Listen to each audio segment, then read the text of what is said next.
नमस्कार दोस्तों।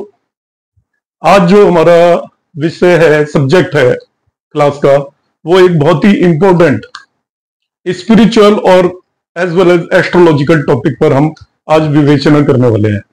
इसके अंदर हम अपने धर्म, रिलीजन, सनातन संस्कृति और ज्योतिष दोनों को मिक्स करने की कोशिश करेंगे। अपनी नोटबुक लेकर बैठे और इस पूरी क्लास को बड़ा सीरियसली देखें। आप अपने पूर्व जन्म और आने वाले जन्मों के बारे में अक्सर सोचते हो, और एस्ट्रोलॉजी के जितने भी स्टूडेंट्स हैं, मैंने अक्सर देखा है कि वो पूर्व जन्म कर्मों से अपने आप को लिंक करने की कोशिश करते हैं। वो जानना चाहते हैं कि इस जन्म के अंदर हम किन कर्मों को करने के लिए आए हैं। इस पर मेरे 2-3 वीडियोज आएंगे, मगर आज के मेरे वीडियो का विषय है कि आपकी जिंदगी के अंदर जितने भी लोग हैं, उनमें किन लोगों से आपका क्या नाता इस जीवन के अंदर रहने वाला है। क्योंकि आपकी लाइफ के अंदर जितने भी लोग जुड़े हैं आपसे, वो कहीं ना कहीं पिछले जन्मों से उनका आपसे लिंक है, और इसी वजह से वो इस जन्म में आपसे जुड़े हैं। उनमें से कुछ लोगों को आपको कुछ देना है, कुछ लोगों को आपसे कुछ लेना है, और कुछ लोग ऐसे हैं जिन्हें ना देना है ना लेना है।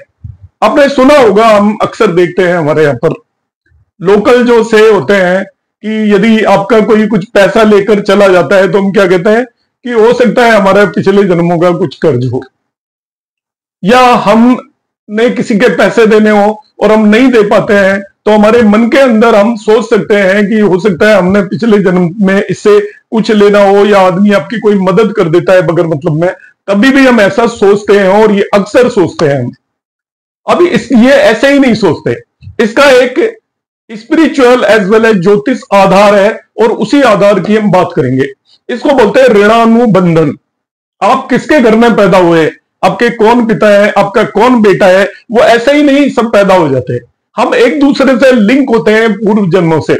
हमें एक दूसरे का लेना देना होता है, किसी की प्यार मोहब्बत लेनी देनी होती है, किसी को कुछ पैसे लेने देने होते हैं, किसी की सेवा लेनी देनी होती है। और इन सभी चीजों को हम एस्ट्रोलॉजिकली किस तरीके से देखेंगे।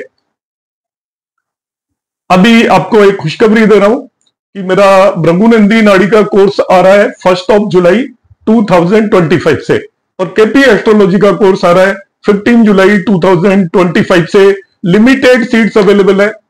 जिन्हें भी ज्वाइन करना है, जो इंटरेस्टेड है, वो मेरे व्हाट्सएप नंबर 9013798899 पर व्हाट्सएप मैसेज सेंड करें। कृपया कॉल ना करें, आपको सारी डिटेल उसके थ्रू मिल जाएगी। नेक्स्ट, अब यहां पर मैं आपको बात करूंगा कि आप किस तरीके से देखेंगे आपकी जिंदगी के अंदर कौन कौन लोग आपसे क्या लेना है, क्या देना है। इसके लिए आपकी कुंडली के 3 ग्रह सबसे इंपॉर्टेंट है। उनमें एक ग्रह है आपका राहु, दूसरा ग्रह है केतु, और तीसरा ग्रह है सूर्य। सूर्य आपकी आत्मा का कारक है, और राहु और केतु आपके छल और भ्रम के कारक हैं। ये 3 प्लेनेट आपके बारे में बताएंगे कि आपकी लाइफ के अंदर कौन कौन से लोग आपसे लेने आए हैं, कौन देने आए हैं, उनसे आपका क्या लिंक है। तो हम किस तरीके से देखेंगे, उसमें 3 चीजों को आपसे सबसे इंपॉर्टेंटली देखना है कि ये ग्रह किस तो राशि के अंदर बैठे हुए हैं, किस राशि में है, और ये ग्रह किस भाव के अंदर बैठे हुए हैं आपकी कुंडली के अंदर। तो हम देखिए किस तरीके से देखेंगे। एक हमारा क्या होगा, लेना देना होगा किसी से इमोशनल, कि हम इमोशनली अटैच होंगे, उसकी वजह से हमें इमोशनल तकलीफ मिलेगी या इमोशनल सपोर्ट मिलेगा। दूसरा हमारा लेना देना होगा फिजिकल, शारीरिक रूप से, या हमारे शरीर को डे टू डे एक्टिविटीज के लिए या तो हमें कुछ देना होगा किसी व्यक्ति से, या उससे कुछ लेना होगा। और तीसरी तरीके का जो लिंक होगा वो ना आत्मिक होगा, इमोशनल होगा, ना आपका फिजिकल होगा, मगर फिर भी लिंक होगा। वो उसको हम किस तरीके से देखेंगे, देखते हैं।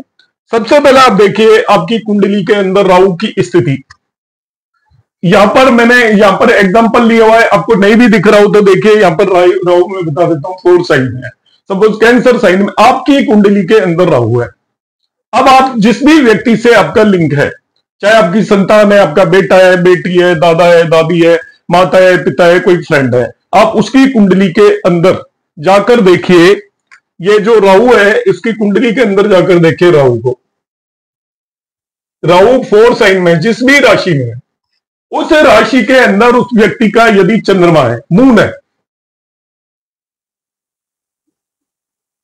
जिस राशि में आपका राहु है उसमें यदि आपका मून है, इसका मतलब आपको उस व्यक्ति से इमोशनल लेना देना होगा। जनरली राहु ये इंडिकेट करता है कि आप क्या रिसीव करने वाले हैं। राहु ये इंडिकेट करता है आप क्या रिसीव करेंगे उससे। तो जिस व्यक्ति की कुंडली के अंदर चंद्रमा 4 साइन के अंदर होगा, उससे आप या तो इमोशनल सपोर्ट रिसीव करेंगे या इमोशनल कष्ट रिसीव करेंगे। आपको मिलना है, उसने आपको देना है, वो डिपेंड करेगा आप पूर्व जन्म में उसके साथ कैसा व्यवहार करके आए हैं। तो आप इमोशनल सपोर्ट या इमोशनल ट्रॉमा मतलब इमोशनल दुख तकलीफ वो व्यक्ति आपको देगा, ऐसा मानकर चलें, जिसका कि चंद्रमा 4 साइन में है। सपोज आपका राहु यहां पर मैंने लिया 4 साइन में, जिस व्यक्ति की लग्न आपकी 4 साइन में है, उस व्यक्ति से आप या तो फिजिकल प्लेजर रिसीव करोगे, फिजिकल मतलब आपके अपने लिए सुख सुविधाएं रिसीव करोगे, वो आपको धन दौलत या कुछ ना कुछ देगा, या वो आपको तकलीफें देगा, फिजिकल तकलीफें देगा, आपको मारेगा पीटेगा, इस तरीके के काम करेगा, क्योंकि राहु ये बताएगा कि वो आप उस व्यक्ति से क्या रिसीव करने वाले हैं। यदि आपका राहु 4 साइन के अंदर है और उसका चंद्रमा 4 साइन में है, तो आप इमोशनली उससे रिसीव करोगे, इमोशनल सपोर्ट भी रिसीव कर सकते हो और इमोशनल तकलीफ भी रिसीव कर सकते हो। वो डिपेंड करेगा कि आपकी कुंडली में राहु की स्थिति क्या है।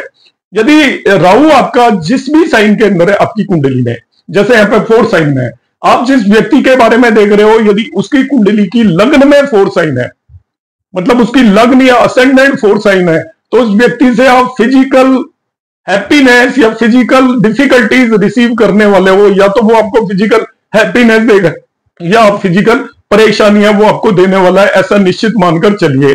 सपोज आप मानकर चलते हो कि आपके पुत्र की कुंडली की लग्न में आपका राहु सपोज 4 साइन में, आपके बेटे की लग्न के अंदर 4 साइन है, तो ये मानकर चलिए कि वो आपको या तो हैप्पीनेस देगा या तकलीफ देगा, दोनों में से एक चीज पक्का देगा, आप उससे उस चीज को रिसीव करने वाले हो। तीसरी स्थिति आ जाती है, अब राहु आपका जिस भाव के अंदर बैठा हुआ है, सपोज आपकी कुंडली के अंदर भाव देखना है, राशि नहीं देखनी, राहु यहाँ पे 4th हाउस के अंदर बैठा हुआ है, तो उस भाव से जो भी रिलेटिव रिप्रेजेंट होता है, जो भी रिश्ता रिप्रेजेंट होता है, रिश्ते में लग्न आपको सेल्फ को रिप्रेजेंट करती है, 2nd हाउस आपके फैमिली को रिप्रेजेंट करता है, 3rd हाउस छोटे बहन भाई को रिप्रेजेंट करता है, 4th हाउस जनरली मदर को रिप्रेजेंट करता है, 5th हाउस आपकी संतान या प्रोजेनी को रिप्रेजेंट करता है, 6th हाउस मामा एटसेट्रा को, जो आपकी मदर के भाई बहन है उन्हें रिप्रेजेंट करता है, 7th हाउस आपके स्पाउस को रिप्रेजेंट करता है, वाइफ या हस्बैंड को रिप्रेजेंट करता है, 8th हाउस आपके पितरों को रिप्रेजेंट करता है, 4 फादर्स को रिप्रेजेंट करता है, 9th हाउस गुरु को रिप्रेजेंट करता है, कभी कभार फादर से भी देखते हैं, और 10th हाउस को भी फादर से देखते हैं साउथ इंडिया के अंदर। 11वां भाव आपके मित्र फ्रेंड और एल्डर ब्रदर सिस्टर्स को रिप्रेजेंट करता है, और 12th हाउस एक्चुअली नेचर को रिप्रेजेंट करता है। तो यदि राहु आपका सपोज 4थे भाव के अंदर यहां पर बैठा हुआ है, इसका मतलब आप अपनी मदर से रिसीव करोगे।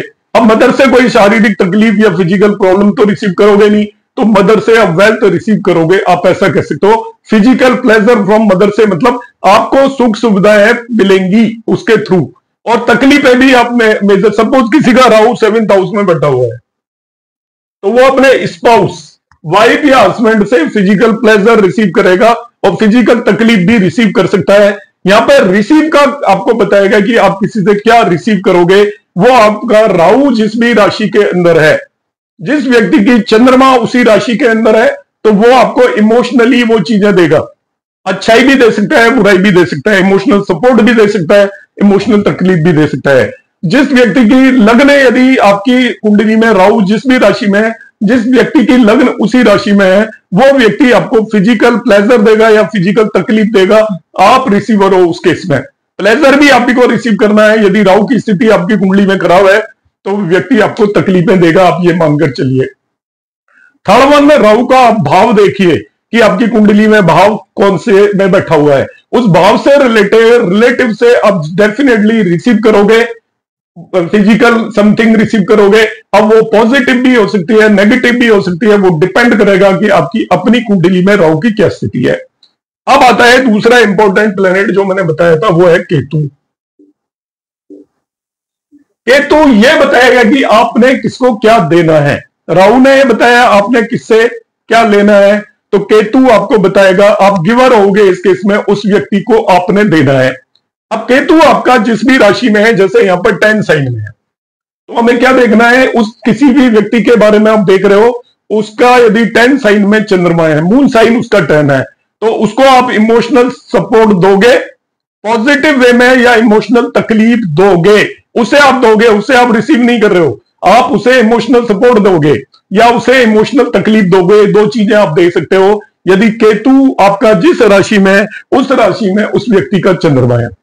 इसी तरीके से केतु आपका जिस राशि के अंदर है, वो जिस व्यक्ति की लग्न बन जाती है, जैसे यहाँ पे केतु 10 साइन में है, आपसे मिलने वाले जिस व्यक्ति की लग्न 10 है, कैप्रिकॉन है, मकर है जिसकी लग्न, ये मानकर चलिए आप उसको फिजिकल प्लेजर दोगे, वो लेगा आपसे फिजिकल प्लेजर, या फिजिकल तकलीफ भी दोगे आप उसे, आप गिवर हो। तो दोनों ही चीज डिपेंड करेगा आपकी कुंडली के अंदर केतु की स्थिति क्या है, उस पर शुभ ग्रहों का असर है, अशुभ ग्रहों का असर है, 6-8 बारे में तो नहीं बैठा हुआ है, उस पर डिपेंड करेगा उसको किस तरीके के फल आप दोगे। मगर केतु आपकी कुंडली में जिस राशि में, वो जिसकी भी लग्न होगी, उसको आप फिजिकल प्लेजर या फिजिकल तकलीफें दोगे। तीसरी स्थिति आती है कि आप देखिए आपका केतु किस भाव के अंदर है, यहाँ पे 10वें भाव के अंदर है, इसका मतलब 10वें भाव से रिलेटेड चीजें, जो रिश्तेदार है उसको आप चीजें दोगे फिजिकल। 10th हाउस से रिलेटेड, मतलब यहां पर हो गया फादर, तो फादर से रिलेटेड आप फादर को डेफिनेटली आप फिजिकल या तो तकलीफें दोगे, या फादर को आप फिजिकल प्लेजर दोगे। फिजिकल प्लेजर का यहां पर मतलब है सुख सुविधाएं, मकान, इस तरीके की जो हम शरीर अपनी फिजिकल बॉडी के लिए जिन चीजों को लेकर आते हैं। तो 3 चीजें देखनी है आपको, आपकी कुंडली के अंदर केतु किस राशि में है, उस राशि में जिस व्यक्ति का चंद्रमा होगा उसको आप इमोशनल या तो हैप्पीनेस सपोर्ट दोगे या तकलीफें दोगे, उस राशि में जिसकी लग्न होगी उसको आप फिजिकल प्लेजर दोगे या फिजिकल तकलीफें दोगे, और वो आपका केतु जिस भाव में, उस भाव से रिलेटेड जो रिश्तेदार है, रिलेटिव है, उसको आप फिजिकल प्लेजर दोगे या फिजिकल तकलीफें दोगे, ऐसा हम मानकर चलेंगे। तीसरी स्थिति यहां पर आ जाती है, अब देखना है हमें सूर्य को। सूर्य उन लोगों से रिलेटेड है जिनको कि अब डायरेक्टली कनेक्टेड नहीं है, राहु और केतु उनसे रिलेटेड है जिनको डायरेक्टली कनेक्टेड है।